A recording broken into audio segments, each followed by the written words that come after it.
Hi, everyone. Welcome to our Maxable webinar, all about insider knowledge from our GCs. We are going to get started shortly. And while we are kind of waiting for 7 o'clock and for everyone else to finish joining, you guys feel free to chat us and let us know. I'm curious where everyone's from. So I'm expecting most people to be from California, but I'm curious what cities you guys are tuning in from. So there's a little chat feature and you guys can message into the chat. And then we had a ton of questions submitted for this webinar. I think we had 85 or 90 questions that people submitted. And so at the end of this, we're going to dive into a bunch of, there's some really, really good questions. So we're gonna definitely save some time at the end to make sure that we can cover everyone's questions as well. Okay. All right, so let me start the presentation then.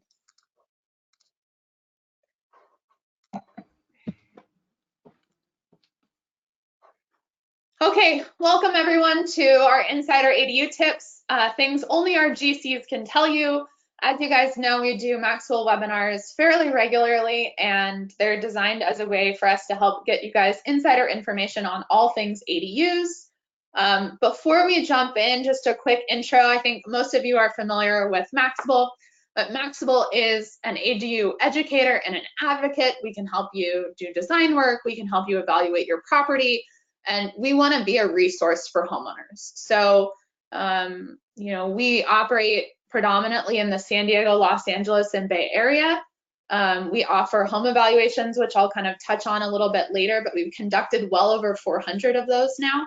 And so we're really well versed in all things ADU. And we've also met some really wonderful people along the way that we can help make sure that you guys get connected into the right resources. And some of those people are here on the webinar tonight. So I want to introduce Henish with CalHome Co. He is one of the general contracting partners that we've worked with in San Diego. Super experienced, great guy, wealth of knowledge. So I'm excited to hear from him this evening. And then our other general contracting partner is up in the Bay Area. His name is Kamal, and he runs SFBayADU. And he's working on some really awesome projects and doing some really interesting things up here. So I'm excited for you guys to hear two different general contracting perspectives from two different areas. And if you're tuning in from Los Angeles, we have lots of GC partners that we work with there as well, but there's only so much time in the hour. So with that, I'm going to, oh, actually one more slide here to touch on. If you guys can't get enough of ADU and you're interested in more ADU inspiration, I'd recommend you check out our Instagram page. We post a lot of really cool photos or interesting tidbits or projects we're working on our Instagram. So it's a great way to get connected with us. We also have a Facebook page. So if you guys are on Facebook and want to find us there, it's Maxable Space. And then actually the thing I'm really excited about too is our YouTube channel. We have a ton of ADU home tours that we've put up. So if you are like, well, what does a garage conversion really look like? You know, you can check out our YouTube channel. And actually we post all of our webinars on YouTube as well. So you can see who our past webinars and panelists have been as well. So with that, I'm going to turn it over to Henish, and he is going to walk us through how do you choose a general contractor. So again, I think this is a topic that people definitely get a lot of anxiety around. I think when we talk to our clients, sometimes general contractors get a little bit of like that used car salesman vibe. And we want you guys to understand that it's not always like that. And finding the right GC is so critically important. And so Henish is going to kind of demystify some of that for us today and walk through what the recommended steps for that are. Okay, thank you, Caitlin. I appreciate you having me on. Do I have the option to share my screen now?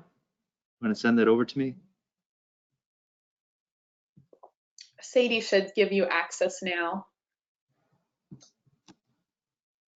Here we go, show my screen. Okay, you guys can see what I'm seeing? Not quite yet. There we go. Good? Okay. We're good. All right. Let me hide this screen right here. It's going away. Sorry about that. Okay. All right, let's get started. So what I'm going to cover is how to pick a contractor. I think this is an important topic that a lot of people kind of gloss over or use what I've called using their gut. And someone told me a long time ago that if you use your gut, that means that you gave up thinking. And we don't want you to do that. We want you to think hard and long about who you're going to work with, because this is a 6-month or longer project just on the construction phase, and it could take 3 to 5 or 6 months or longer for the design and planning phase. So it's good to have a GC that you have a good relationship with and that you can communicate with and that you can trust to share your concerns and make sure that you're getting what you want. Ideally, you want to have a contractor that you'll be working with in the future again, so it's best to kind of vet them out at the beginning before you start dishing out 6-digit figures to them in terms of how much it's going to cost to get these things built. So first and foremost, do your research. Yes, it's great to ask your network for referrals, ask your neighbors or friends or realtor or check Yelp or something like that, and you can get at least a short list of people that you want to talk to based on their reviews and experience that people have had with them. But don't stop there. You really shouldn't just say, great, I met my neighbor that did some work and the contractor was good enough. And so you really have to know who you're going to connect with, and it's fine to interview a few of them because it's important that you have a good working relationship with them. So you can also ask those contractors when you're starting to shortlist them if you can see some of their finished projects or an active job site, because everyone's got really pretty pictures on their house website or on their own website, but when you see the real thing in person, you can kind of really tell if they're paying attention to the details and getting the builds done properly, or it just photographs right. Additionally, ask for references. It's really important to find out, just like you would if you were hiring someone or that you were going to be employing for a long time. You're employing this person to work with you for a long time, so you really should check from their most recent clients about the experience they had. How was their communication? Did they finish on time and on budget? And do they have any other issues? A lot of people say, oh, the contractors tricked us with all these change orders. Well, you can find that out if you ask what their most recent references, if they had that experience. Usually it's because the client wants something different than what was in the initial scope, which gets me to my initial point, which is like getting the proper bid up front and having it really detailed. It's important to have it kind of line itemed out what you're getting in each area of the build, so you know what's included and then also the exclusions that might not be included. And we make a big deal out of going through the contract or the clients line by line and initialing it so they understand, yes, they are getting cabinets here. No, they're not getting custom built-in cabinets in their family room. So just making sure that everyone understands what we've agreed to and what's included and what's not included. So that's important because we don't want to change order you to death. It just happens if the client's like, oh, I did want that built in the family room. So any surprises, anything surprising that happened, things that often happen on job sites are that it was delayed and you didn't know why, or the contractor didn't get back to you and they went missing for a week, or they took another job midway through your job and yours was put on hold. So those are the kind of things that the nightmare stories that you've heard of that you should be able to figure out if you ask their prior references for specifics and ask them these questions. And most importantly, would you work with them again? This was really flattering. I heard earlier from my team today that a remodel that we did last year called us back and said, hey, would you do this big addition project for our house this year? Which is nice. It just kind of shows that, hey, that they trust us now and want to work with us repeatedly, which is a good thing to find out. And so they're obviously going to be a good reference that we would use to when people are checking our references, right? So they're saying they had a good experience and they want to work with us again. So interestingly enough, there's a lot of companies that'll just have the salesperson come out and they make the sale, they'll do their measurements, they'll make the pitch, and you like the guy, they seem like it's a good person, and you're saying, sweet, let's work with you. But you might find out that that's not the person you work with during the job. So maybe if that's the case, it's not a problem, but maybe also get to know the people that are going to be running your job site, or the supervisors, or the GC that's in charge. So you just at least get to know, like, can you communicate well with them? Can you connect with them? Are they getting your project done the way you want? And are they listening to your concerns?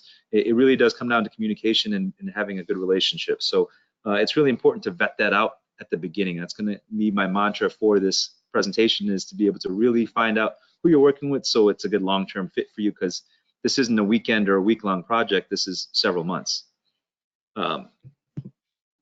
So checking their licensing. I hear this horror story at least once a month. Someone worked with a quote unquote contractor, and then they found out that when something went wrong, they weren't licensed and they weren't insured. And so this happens way too often. Maybe the person was a contractor and it expired, or they lost their license for whatever reason.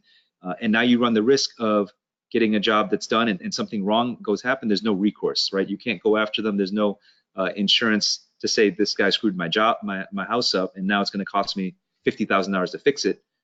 So make sure that they're licensed, and that's why people have licenses, is to kind of another way of vetting that they know how to do jobs properly, because if they've been screwing up on prior jobs, they wouldn't have their license, they wouldn't have insurance. I heard a crazy story, Henish, about someone who was working on an ADU project, and they came back to the job site. They went in and they were in the final phase. It was just painting. And they decided, I'm going to cut some corners. I want to go a little cheaper instead of doing a licensed and insured general contractor. They had a handyman or something working on it, and the handyman had fallen off the scaffolding. And anyway, got sent to the hospital, broke a leg. And so not only were they financially responsible and on the hook for his hospital bills, but then they were also on the hook for loss of wages while he was recovering. And you just think, oh my gosh, it's not worth it, you know? No, it's such a risk. I had a client just call me earlier this week, and you know, he had talked to one of my business development people, and he was saying, oh, I'm surprised by the cost for the ADU. I thought it would be half or a third as much. And I said, well, you know, I kind of ran over the numbers with them. And he's like, well, couldn't you use unlicensed people, or do we have to get permits? And I'm like, we just can't work that way. It's just too risky for us as a business, and it's doubly risky for you as the client. And he's like, well, I'm an adult, I know what I'm getting into. I'm like, sure, as long as that's fine, you know, but just be aware that there's risks that go along with that unlicensed work and skipping the permits and stuff like that. You might get away with it, but you might not. And if you don't, you know, you kind of pay the price for it. Yeah, absolutely. So, you know, this goes back to my full mantra of this is just make sure that you can get along with your contractor well, and that you can communicate well. Picking up the phone or returning phone calls, or finding out their preferred communication preferences, or more likely, hopefully, they're finding out your preferred communication methods. Like, you might be busy at work all day long and you don't want them calling you, so maybe you prefer you know, Co-Construct's email updates that send out progress updates and pictures so they can see what's going on, even if they're not there all day. So find out what their communication tactics are. We just had a client tell us just today, oh, I didn't know you use a system to share your updates. This is so much more compelling for us to work with you. You should have told us at the beginning. So we would now instruct our guys to let them know that, hey, this is how one of our communication tactics, so clients don't feel like they need to be there and visit all the time, if the updates that we're giving them frequently are adequate through the various softwares that we use. So same with, you know, being available on the phone.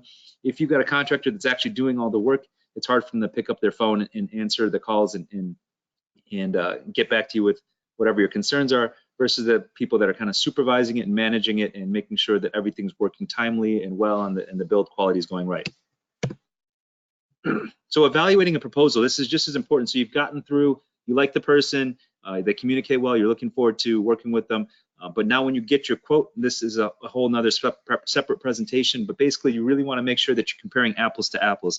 I had a contractor last week come in as a friend of mine saying, oh, you know, I've been building houses in Texas and it only costs X, and I can build that here in California for that same price.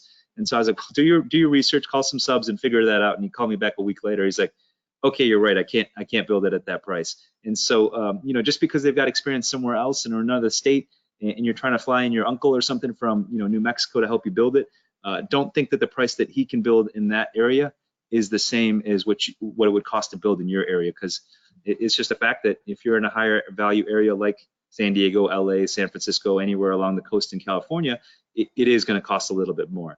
Also, I've had contractors just put out bids that just build the building and exclude the cabinets or the sinks and the bathrooms and all that stuff that costs tens of thousands of dollars. So if you're looking at a bid and bid A has the full thing done with the cabinets, with the bathrooms in, and the other one doesn't, make sure that you're seeing those details, because that could be a $50,000 or more difference.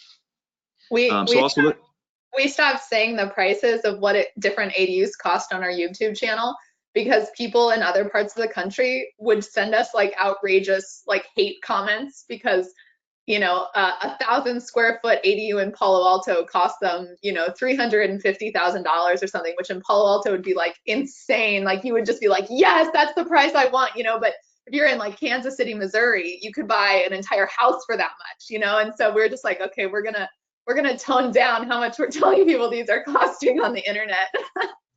Yeah. I mean, it's so different from state to state and even city to city, right? You can go inland, and building costs can be 10 to 20 to 30% cheaper. So it really varies. So when you're comparing quotes, make sure that you're getting it from a local person that has experience with local subcontractors and procuring local materials and all that stuff that's specific to your neighborhood or your city, because it's different this next city over or different the next state over for sure.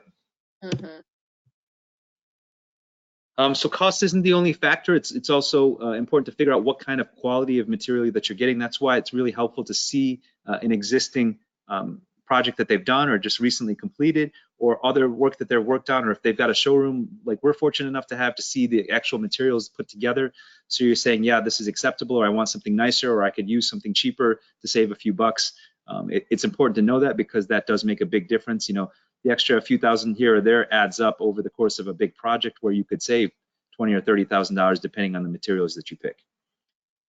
And so also one of the big factors is it worth the stress hassle of saving a few bucks if you know that you've got a more reputable company that has experience doing this, you vetted them out, you've checked their references, and they get their jobs done on time without change ordering the customers to death, and it's less stress for them and their clients that they're going to be working with again because they had such a good experience, versus the contractor was a nightmare, we had to fire them partway through, and now we're desperate to find someone that could finish the job. Because in that situation, I'm not going to speak for Kamal, but for us, like, it's rare that we take over someone else's broken project, because we just don't know what was done wrong preliminarily to us getting there. So keep that in mind before you say, I'm just going to build this as cheap as possible, because there are consequences to that as well. That's it. Thank you for listening. That's kind of, you know, my rough guidelines in this. It always comes down to communication and making sure you have a good relationship with them, but don't use your gut, because that means you gave up thinking. Awesome. Thanks, Henish, for sharing that with us. So for those of you guys who have just joined us, looks like we have about 100 people on the webinar with us right now. Next up is going to be Kamal. He's going to take us through kind of his insider look on GCs, and then I've got some exciting little things to share at the end, and then we've got a really awesome list of Q&A questions. So if you guys submitted questions ahead of time, we picked some of our favorites. But if you guys have questions that pop up, you know, while you're watching the presentation, you're welcome to submit those as well. So Kamal, with that, why don't you take it away?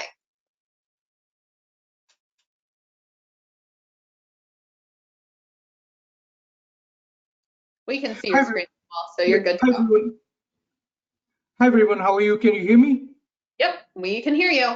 Excellent, great. Thank you so much, Caitlin and the Maxable team. We'll quickly go over our background, what we do. As general contractors, we call ourselves a one-stop shop for ADUs. We do full design. We have more than 400 floor plans in our inventory. We can engage customers very quickly and get them started with ADUs. We do permit assistance. We also build with pre-engineered frames for ADUs. We'll talk about that in a minute. And of course, we do full construction. We are fully licensed, bonded, and insured. So we build from foundation to finishes and everything.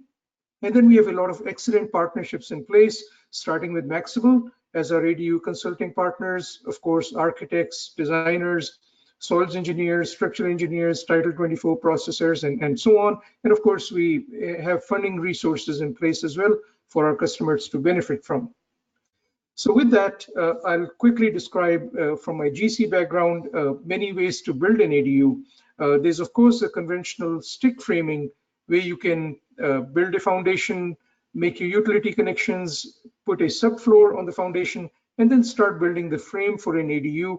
Basically, all the work is done on site, and for building the frame in California, of course, it's mostly wooden construction for the frame.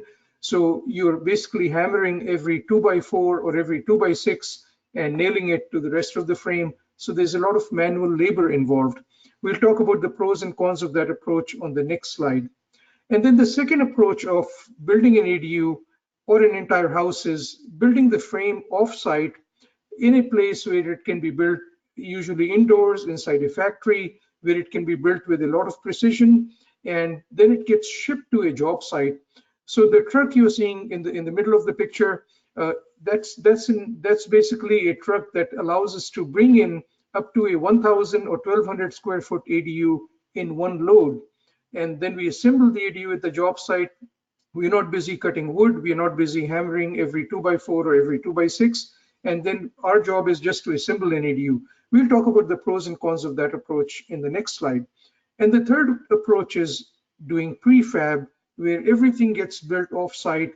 The entire ADU gets shipped on a truck, and then it's lifted with a crane and it's placed on the foundation. You still have to do the foundation work, do the utility connections, but essentially the ADU gets placed on all that. So that's the third way to build the ADUs. So conventional stick framing, where everything is done on-site, framing package, where just the wooden frame is built off-site, and prefab, where everything is built off-site. Those are the three key methods. And next, I'll take you through some of the pros and cons, as well as the construction costs for each of these methods. So for example, I won't go through each line, but I'll just highlight some of the things.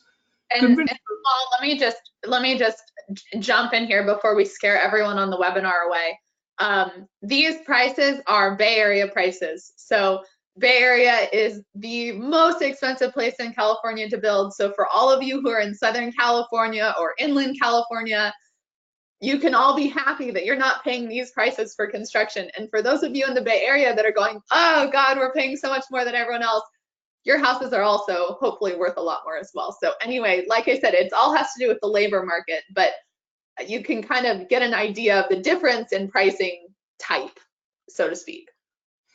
Yeah, and we were talking about GCs. Another game that some GCs play is the price according to the zip code. So even in the Bay Area, if you're living in one of the more expensive zip codes, some of the GCs, jack up their prices. We don't do that, but we know that people do that. So that's something else to watch out for as you're talking to your GC. So in terms of the three ways to build an ADU, the first one we talked about is conventional stick framing, where everything is built on site. That's something that has been going on for a long time. You basically have to cut the wood, you have to hammer, each and nail each of the 2x6s or 2x4s. So there's a lot of manual labor involved. Usually you have a bigger crew size, and that's why it's more expensive than the below options that we'll talk about. And I've given you the construction cost in terms of dollars per square foot, mainly for the ADU construction. We'll talk about the cost factors in a minute. And then for the framing packages, these will be built off-site, and then they're shipped in with a truck. As I mentioned, an ADU usually means one truckload. And then the other advantages are, as these are built in a factory, the factory is usually operating 5 or 6 days a week. It's covered, so whether it's raining or not, the factory is operating. So when I use these framing packages, it's almost as if I have another 60 people in my crew, which I don't have to pay for directly. So that's a huge advantage to me. And then as I assemble these ADUs, as they get shipped in, we need very small crews to assemble an entire ADU. It's also very quick because there's little or no cutting of wood at the job site. There's little or no hammering of each 2x4 or 2x6. So we can assemble each ADU in, for an 800 square foot ADU or 1,000 square foot ADU in about 2.5 to 3 days. Smaller ADUs can be done in a day and a half usually. So our client can come in and walk into each of the rooms in an ADU in maximum of 2 or 2.5 days, including the work to line the roof trusses and then put the plywood on the roof as well. So basically you can have an ADU done very, very quickly with this method. And also it can be customized. A customer can come in later and say, look, we're picking a different washer and dryer. It needs a deeper washer and dryer closet. So make it deeper, move that wall. Or they can say, make something bigger or something a little smaller. And within reason, we can do all those customizations. Where it gets into a bit of complication is if you want to move windows and move doors, and some re-engineering has to be done, some structural engineering has to be done, then it gets complicated. Other than that, we can do unlimited customization. The challenge with the panelized framing approach is, city inspectors don't understand it at first. Once they see how fast you're working, once they see that you're passing all the inspections, once they see the quality of the work, they get very impressed, and then it's very easy after that. And then because it's built in a factory, you're subjected to a factory schedule. The factory is very busy. So if you order the framing package today, it could take 2 months or 3 months before the factory can deliver it. However, we use that time to build the foundation, do the utility connections, and so on. And the last approach is the prefab approach, where the entire ADU comes and gets placed on the foundation at once. It's the quickest of the three because everything is done all at once. There's little or no waste at the job site. The challenges are the customization is very limited. As you can imagine, everything is already built for you. Now you want to change a wall, you want to move something. It's very, very hard. It can be done, but it's very expensive. And then the other challenge is it's not possible for all locations. A crane is required. The crane lifts it up and places it in your backyard. If the crane does not have access, you get into trouble with the prefab model, and it may not work at all for certain customers, mostly due to access. So those are some of the issues that we see with prefab as well, and I've given you the construction costs for all of these methods. Next, we'll quickly talk about something that a lot of people don't think about, but it's important, which is as you look at your ADU budget, what are the key factors of your ADU budget? I look at these as a combination of two. There are soft costs that you have to pay a designer or an architect, costs that you have to pay for engineering, as well as the costs you have to pay for the building permit, the various city fees involved that I have on the next slide. And then you have construction costs, which are called hard costs. When you add these two, that's your total cost for the ADU.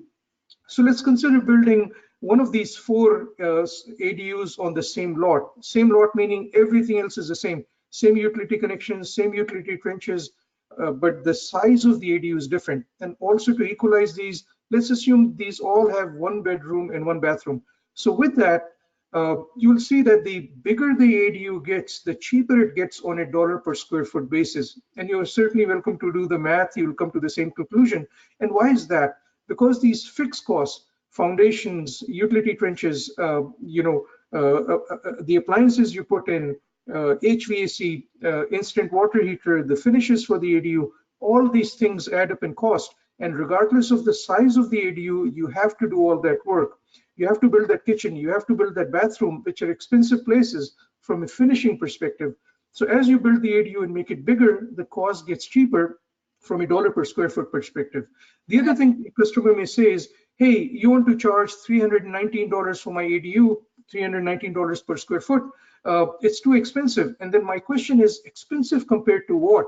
When they build their own home, the cost may have been lower, but that's a home with a much larger square footage. So the ADU cost is different because we are taking that hard cost and amortizing it over a much smaller square footage. So that's something important to know. So our recommendation is build the biggest ADU that's possible for your lot regarding your city rules that complies with your city rules, and then find the most reliable general contractor to build that for you. So with that, I'll quickly talk about your project timeline and the documents you need to submit to the city. These are a bunch of details, but essentially you have a planning process, you have a building process, you have to pay a bunch of fees, you have to submit a bunch of documents to each of these departments, and then you get the building permit, then you start building. And we've given you an approximation of how long it takes to go through each of these based on California rules. As you know, you should be getting your permit in 60 days or less. And then the construction of the ADU, we typically build ADUs start to finish in 4 months. So that's the time period we've given you there. So let's quickly talk about working with the city's planning and building departments. I won't take you through each of these lines. There's a lot of detail I've given you. In general, you should understand your city rules. You should try to find people who know ADUs. A lot of people in city departments have not worked with ADUs before, so they get lost in the details. And also, the rules have been changing. A lot of them are not keeping up with the latest ADU laws. The rules are changing at the state level. These guys are trying to understand things at the city level. Sometimes there's a little bit of disconnect. Don't ask for exceptions, it'll only slow you down. I've run into customers who took a year to get their ADU permits because they were asking for exceptions here and there. And then finally, don't lose your patience. Sometimes it takes you a long time just to get something simple done in the city offices, depending on the city office. Usually the bigger the city, the slower it is to work with that city. and the more runaround they may give you in the city offices. So be patient. You will get the permit if you do things properly, if you don't ask for exceptions, and that's a good thing. And then finally, I've given you at the end the common city costs you'll be paying in terms of what your soft costs will be from a city perspective. And then we'll quickly go over some common ADU questions. And Caitlin, how much time do I have? Can we do a quick time check? Yeah, you've got about 5 more minutes. Okay, I'll be very quick. So what type of properties are best suited for ADUs? For detached ADUs, a large backyard really helps you. For a detached ADU, easy access really helps you. If it's a junior ADU within your house, or even sometimes a garage conversion, an easy flow, how would you get to that junior ADU? What would be the access to that junior ADU? How would the flow be within that junior ADU? How would you get to the garage conversion? All those things become important. What are the utility hookups for detached ADUs? There are 4 common types of utility hookups: water, sewer, gas, and electric. And then cable and phone are optional. Some people like cable and phone in the ADU hookups. Some people don't want them. So those are the important things. Some people want gas. As you know, the various cities are also working with the REACH codes. Some cities are not allowing gas in the ADUs anymore. So those are things you need to check with your city. And then as you convert an accessory building to an ADU, the most important thing is you need to meet safety requirements. So the city inspectors will come and check. Basically, a bunch of things have to be compliant with code. Those are details that you should look into. And then how do you legalize an unpermitted conversion, whether it's a garage conversion or somebody built an ADU in the backyard before you bought that property? So basically what you do is go to the city, make a voluntary admission to the code enforcement department, tell them you have an unpermitted ADU either in the garage or in the backyard, and then look for the ADU amnesty program if your city has that. A lot of cities are now building those programs in their processes. And then in addition to checking a license and insurance and bond information for a general contractor, which you can do from the CSLB's website, what else should you be looking at? Well, look at their work, look at what they've been building, make sure they have built ADUs, go visit some of their ADUs, talk to their customers, check their references. Is this person easy to work with? Is this person responsive? And this person, what attitude do they have? They'll be working with you for the next 4 to 5 months. Do they have the attitude of being your partner, of sharing the success, of sharing your success in the project? That's a very important thing to look for. They just don't want to sign a contract with you and run away. They need to be your partner. They need to have that attitude. If you're successful, they're successful. That's very important. And then finally, what are the things that make ADUs more expensive? It's the site work. If it's a level lot, it's cheaper. If you have to do a bunch of grading, if it's a sloping lots, that's different. What's the length of utility trenches? The closer the ADU is, a detached ADU is to the primary residence, the cheaper the utility trenches are because they're shorter. Do you need to do an electric panel upgrade? How many bathrooms does the ADU have? As I mentioned, bathrooms are expensive. What are the finishes in the ADU? The finishes also can add to the cost. So all those things will make an ADU more expensive than another ADU you could be building on the same lot. And then of course, I have a bunch of videos. Check out my YouTube channel, Kamal the Builder, and I go into detail about a bunch of these things that we've just described. And of course, you know how to reach us. Thank you so much again to the Maxable team. Talk to you soon. And back to you, Kate. Well, take a deep breath. That was a lot of information. Good job. Thank you. Kamal was worried about the time, so you did great, Kamal. Okay, so I'm going to take back over. So I've got a few awesome things to share with you guys. And then I also want to have some time for Q&A, which I think is going to be great. So, okay, so next up, I want to talk to you guys a little bit about our upcoming events.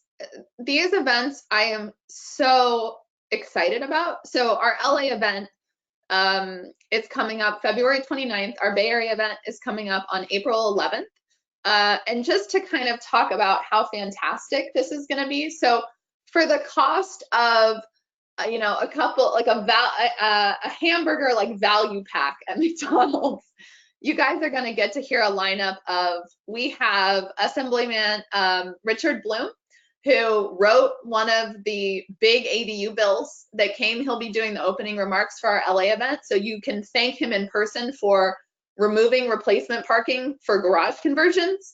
He was responsible for reducing the setbacks to 4 feet on the rear of the property and the side of the property. He was the one who's responsible for getting rid of owner occupancy for the next 5 years.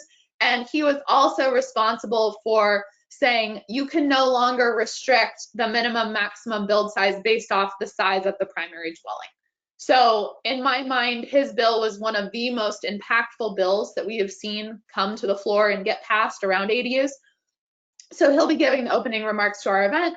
We have an HGTV star and TED speaker, Lori Dennis, who's going to be there to talk about interior design. How do you design ADUs or how do you design for small spaces and really maximize the square footage of your ADU?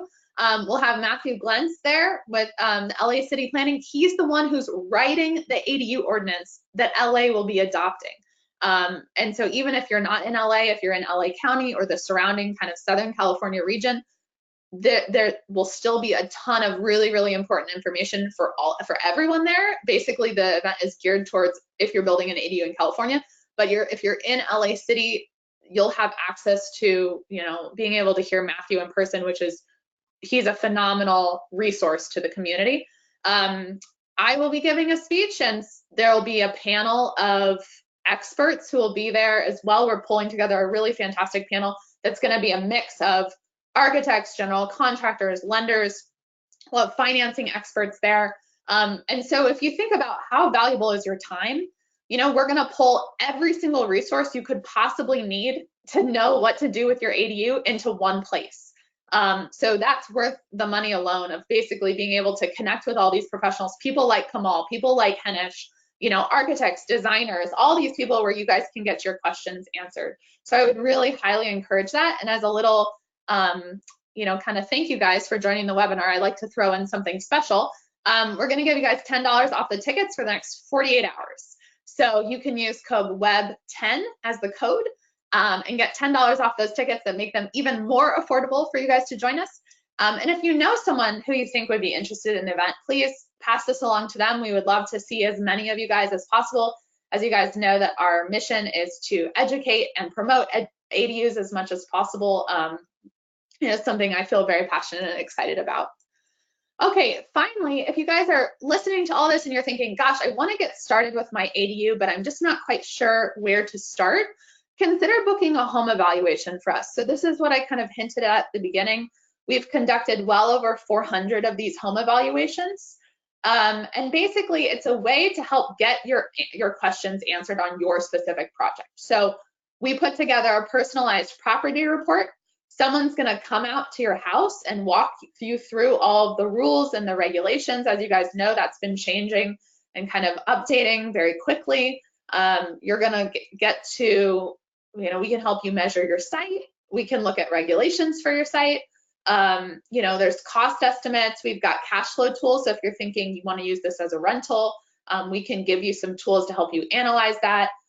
We can help you on maximizing ROI in the design phase. I think one of the biggest mistakes people make when they're looking at doing these ADUs, because they want to rent them out and the passive rental income is important, is they overbuild. They think, oh, because I want to rent this out, I should build 1,200 square feet. But the reality is you don't want to build, if you're building this as a rental, you don't want to build larger than you need to. While at the same time kind of maximizing what Kamal was talking about, which is the larger you build, the cheaper your square footage is going to be. So, or your cost per square foot is going to be. So there's some kind of nuances to that we can help walk you through. We can also help you guys figure out where to place your ADU. Where's the right place? We can look at things like, where are your utility connections? Because it is a lot more expensive to trench. Or you want to look at things like, how do I maximize my good views and minimize my bad views? If there's an apartment building next to me, I don't want my ADU to face right into the apartment building.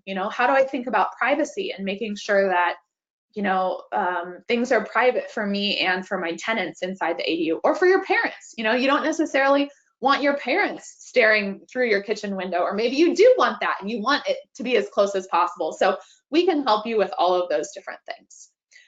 Finally, this is just a little thing I'm going to dangle out there. We are planning a San Diego ADU open house. This is in the works, and So our goal is to have a bunch of ADUs of all different types, all different sizes that you guys will be able to come to on a single day and walk through and see everything. So I did something similar to this while I was in Portland. I flew up and I saw 17 ADUs in a single day, and it was amazing. And so we are trying to replicate that in San Diego. We already have a bunch of really cool ADUs that are signed up for the tour. So as always, just kind of stay connected with us through that. Okay, finally, we've got some, like I was telling you guys, we've got some great Q&A questions. So Sadie, why don't you help us moderate those? And if you can read them out loud, and then our panelists can, we can all answer. Okay, first question, what are options to increase the usable square footage area of an ADU while not increasing the actual living square footage? Okay, that's an interesting one. Can you read that? Yeah, I'm thinking of outdoor space, right? I mean, simple things like La Cantina or multi-slide doors or big panel doors that open up, just like the ones I've got behind me here. Those things open up all the way, and so now you've got a 12-foot opening that's inside-outside space. So if you live in an area where it's temperate climate and you can be outside a lot, that's a great way to make your small room feel like a big room because you've got a deck out there, some hardscaping. Additionally, adding space, like on the ADU I've got behind my house, I've got a rooftop, and half of it's kind of covered with solar sail, like a solar sail tarp, and it gives it coverage. And we just put up a heat lamp, so even on a cold night you can hang out, and it's California living space. It's another 400 square feet on my roof. That's a good way. So outdoor space and indoor space that opens into outdoor space can really expand the livable space that you've got. And if you look at cost per square foot, you know, putting in a patio, where in California, you're right, we have this wonderful indoor-outdoor living. You know, that's such an economic way to kind of get usable square footage that, you know, you're not paying premium construction price on. We generally build covered patios in the ADUs. Some people also like to have lofts within the ADUs, and you have to be careful there because if the city treats lofts, a loft as a storage space, some cities have rules about how big a storage space can be in the ADU. They have a cap on the total storage space, and some cities may treat lofts as second bedrooms. So you have to be very careful in designing lofts within ADUs. One another way that I think is underutilized that people don't think about is that a garage is counted in your square footage, but a carport is not. And the difference between a garage and a carport for an untrained professional is very nominal. And so that's a good way to just have some open sides on your garage, and you can consider that a carport, and that's not considered into your square footage and saves on building costs, and it's not counted against you for your gross buildable square footage for your property. Great. Awesome. Next question. I currently own a duplex. Can I add an ADU if both existing units are rentals? Yay. So this is something I'm very excited about. And actually, we've been having a lot of investors reach out to us who are excited to put ADUs on. So that was part of the new bill, is that multifamily are now allowed to build ADUs. And in a lot of cases, you can put more than one ADU on a multifamily property. So if that's something that you're interested in, please reach out to us. We are working on projects like that already in Los Angeles. And you know, I think once people really realize this opportunity, there'll be a lot of interest. Okay. Caitlin, what's the format for the Granny Flats 101 event? Oh, okay, great. Yeah, so the format is basically in the morning, there'll be an expo. So everyone can meet with service providers, you know, like I said, people like Henish, people like Kamal, general contractors, architects, lenders, real estate professionals, like anything, you know, landscape designers, people like that. And then we'll have a variety of presentations with Q&A. And then there'll be, you know, like a break, and then we finish off the day with presentations and more expo. So what should be the first steps in the research and planning process after you've decided on building an ADU? I would like to say that working with Maxable is a great first step. I mean, I do think that we help people very early on in the process. So, you know, people who already have a general contractor I think are well on their way. But I think the big things are really understanding the regulations and understanding what it is that you can do, kind of understanding how to work with your city, understanding budget and how you're going to finance the project are also really important. I think sometimes like we hear a lot like, oh, I want to build a 1,200 square foot two-story ADU with a rooftop terrace and all that. And then they find out how much construction costs. They're really shocked by that. And it doesn't actually match up to what their budget is. You guys probably have run into that, I'm sure. So I think those are kind of the big things is like regulations, budget, finance are probably the big three. How to choose between a prefab option and a custom build? I can chat about that. Kamal, go ahead. You know this better. Please go ahead.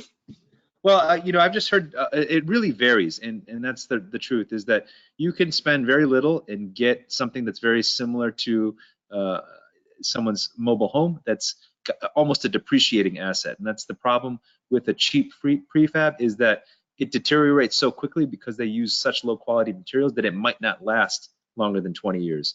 Versus if you get something that's stick built or framing that was done in a factory or a higher quality modular home or prefab home, because they have them, they cost as much as it does for us to build a stick built, but you get something that gets built quicker and it'll last longer. So you get what you pay for. That adage is very true when it comes to building an ADU, just as much as it is with anything else in life. So if you pay a little, expect it to not last long, and or it might not have that same resale value that you want when you're ready to sell your house in 3 or 6 or 10 years, and you're surprised that your mobile home style ADU isn't selling for much versus something that's stick built or a higher quality modular home. Also, as an investor, if you're buying a property to build an ADU in the property, a detached ADU, and you're picking a prefab one, with the cost of repairs and the involvement it will require you, that'll really get you busy with fixing things in the prefab, because a lot of times you'll see that the materials are not very durable and you have to fix a whole bunch of things. Whereas with a conventional or stick built or a framing package based ADU, it will be built just like a regular home to the same quality, sometimes higher quality, and then you wouldn't be spending so much time repairing and fixing things. I think one other thing to touch on too, in addition to that, is actually if you're going with a modular home, your financing options are actually quite limited. So if you have a property that has a stick-built primary dwelling, which almost all of us would have, right? Then you cannot qualify for a lot of loans that would then come and put a modular ADU on there. The only loan option that's available to you would be like a cash out refinance. So I was actually just talking to Meredith at Loan Depot about that this morning. So that's another thing I don't think people always think about is if you're going to put a modular unit on your property is how are you going to pay for that? Okay, next question. If you bought a house with an unpermitted garage conversion, what happens if you apply for an ADU permit? Yeah, so we've helped a lot of clients in this scenario, and we've helped a lot of people with unpermitted units, especially in Los Angeles. And so there's kind of an order of operations to things. In the end, you kind of end up having to go through the same steps as everyone else. And there's also kind of varying levels of unpermitted, like egregiousness, right? So if you just convert the inside of a garage and you don't really touch the exterior walls and you like don't add on things, it's a much more straightforward process. It's a lot easier, but essentially you still have to hire a designer and architect to draw up the plans, get the as-built drawings, get your Title 24s, and then you have to show that it's all up to code. So you still have to go through all of your inspections, which ultimately means opening up walls, looking inside things to see how things are built. They're going to look at things like, are your ceiling joists sufficient to hold that load of insulation, or do you have enough insulation to comply with your Title 24 requirement, which is your energy requirement with the state? They're going to look like, is the slab for your foundation sufficient? And if they find things that aren't up to the building code, then you're going to have to work with your general contractor to update those things. So it's definitely better to do it the right way. But you know, a lot of people did these, or maybe they bought a property and then this was already done. So it's certainly possible to get it permitted, and I would really encourage that you do, because to rent something that's not permitted is a massive, massive liability. You're opening yourself up to huge risks, including litigation and resale value. You're not getting credit for that square footage, you know, if you decide to go sell down the road. I want to add something about liability that Caitlin just touched upon. If you have somebody living in an unpermitted space that was built without a general contractor, without somebody who had a license, and you have an injury, you have an accident, or let's say it catches fire, when your insurance company gets involved, they may not cover you at that point because they'll realize it was unpermitted, it was built without a licensed GC. Or let's say you sell the property and move away and you make money selling the property, and then something happens to that unpermitted space, you likely will still be liable and your insurance company will not cover you. So those are some very important things to think about, and you need to get that place permitted as soon as possible and get the work done by a licensed general contractor. Yeah. Okay, next question. What should we ask GCs when we're finished with permitting and in the GC bidding phase? Yeah, I think I covered that kind of extensively. I would just refer back to the topics that Kamal and I had covered on that. There's a lot of content there, and I know Caitlin's got more resources in terms of articles that I've written on the same topic that I'm sure she could share or has on her website. So no need to beat a dead horse. How to get an accessory building conversion approved without hugely expensive structural work to bring to current code. Yeah, so this is something that we can kind of work on with people to take a look at it. There's some red flags that you can kind of try to identify ahead of time. You know, like I said, if you're seeing that the additional structure has been modified in some way, so again, load-bearing walls have been moved, you know, there's been additions onto it, things like that are probably going to be a much bigger thing to deal with than just the inside of a garage that's been converted. But what we try to work with people is to understand what the upfront cost of going through a process would be before they start the process. Because that is one thing that, you know, we would hate to see is you think, you know, you're thinking, okay, I want to try to bring this unit up to code, and I'm thinking it's going to be a $20,000 project, and it actually ends up being much higher than that. So that's something you at least want to try to understand going into it. Is there a decrease in home value for losing garage space to an ADU conversion? I think, Henish, you're a good person to talk about this one. Yeah, you know, it really depends.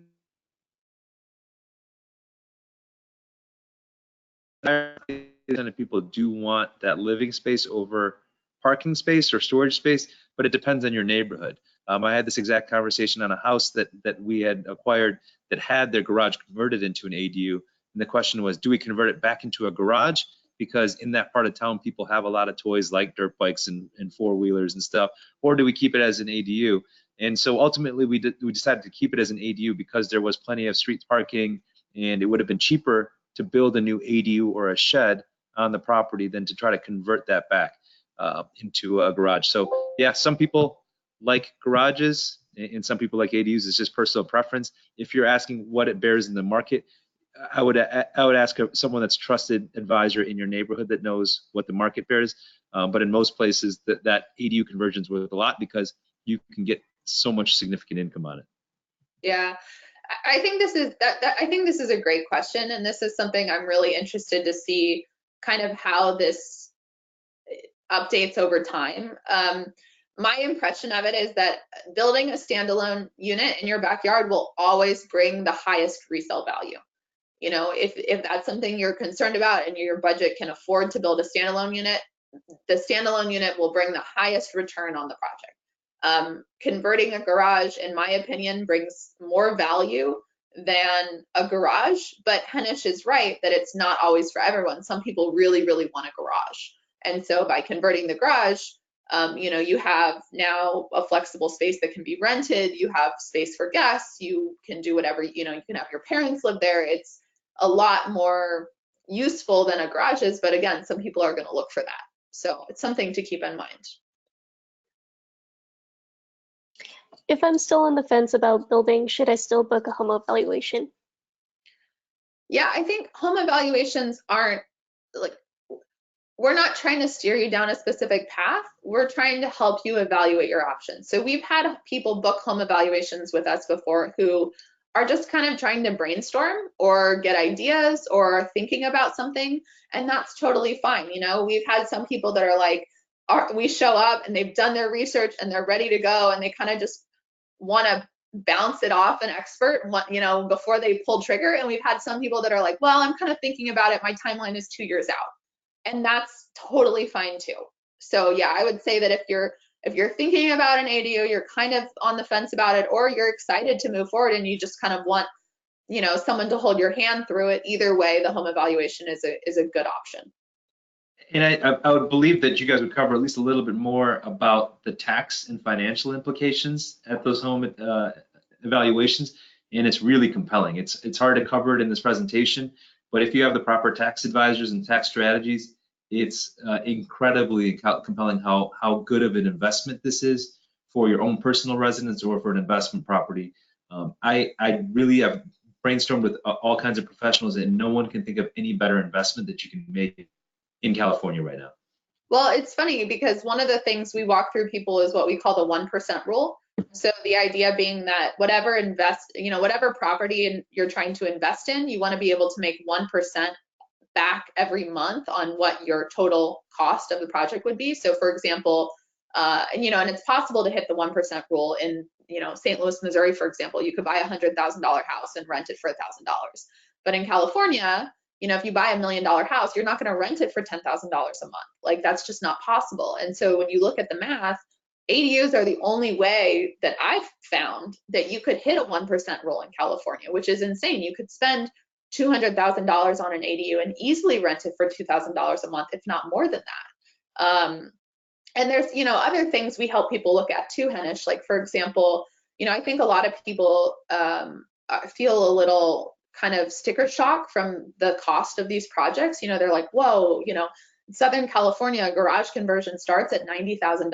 Like, oh my gosh, that seems so much. But if you actually look at the monthly loan payments and then you look at what rents are in your neighborhood, these projects all are cash flow positive by hundreds of dollars. I mean, so you're right. I mean, that's part of what we want to help people kind of understand and figure out is, what does this whole thing look like holistically for me, and how does it fit into my life, and how does it fit into my budget, and making sure that you feel very well supported through that whole process.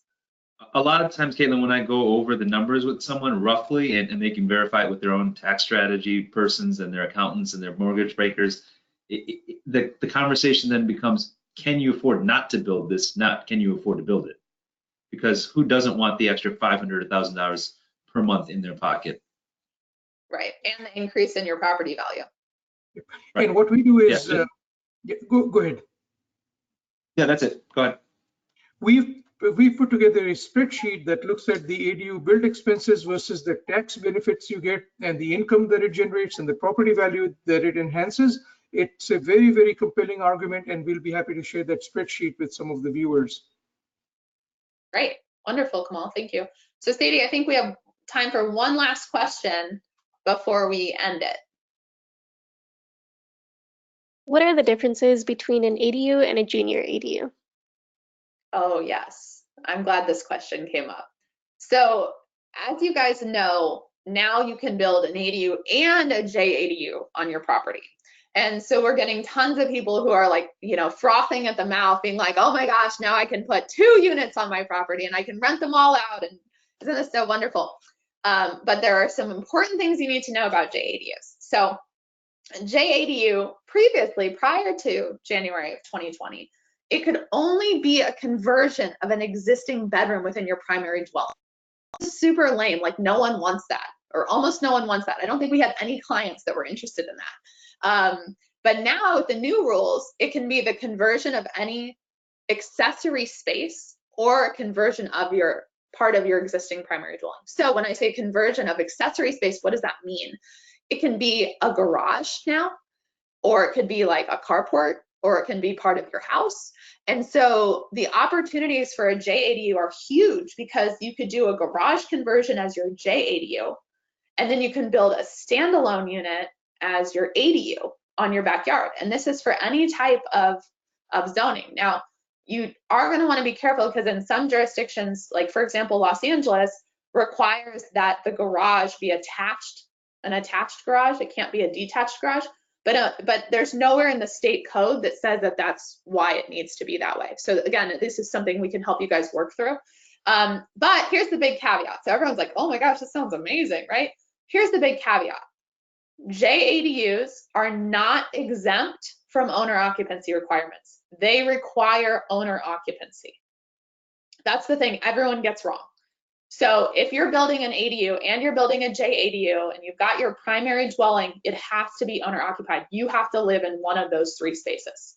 Additionally, JADUs are under 500 square feet. There's restrictions on the kitchen. For example, it can't have gas appliances.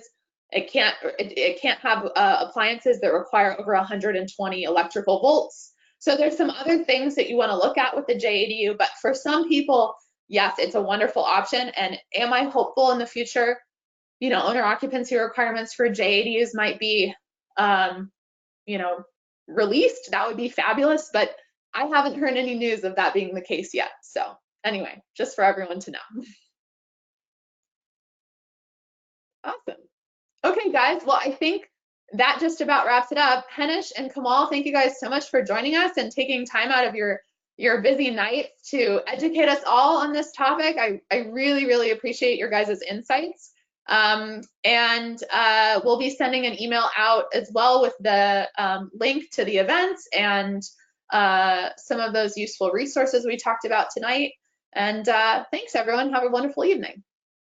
Thank you. Bye. Thanks, Henish. Bye-bye.